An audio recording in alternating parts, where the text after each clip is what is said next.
Tapos na kami maglagay ng mga expansion bolt sa baba.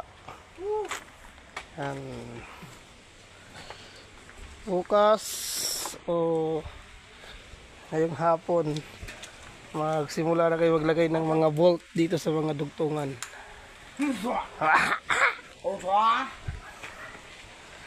On. Mga kabahay. Ito yung gamit namin na bolt. Ayan. Para sa mga dugtungan. Katulad nito, dalawa. Ayan, lalagyan dyan. Ayan, medyo maulan. Mahina ang ulan pero makulimlim na dito.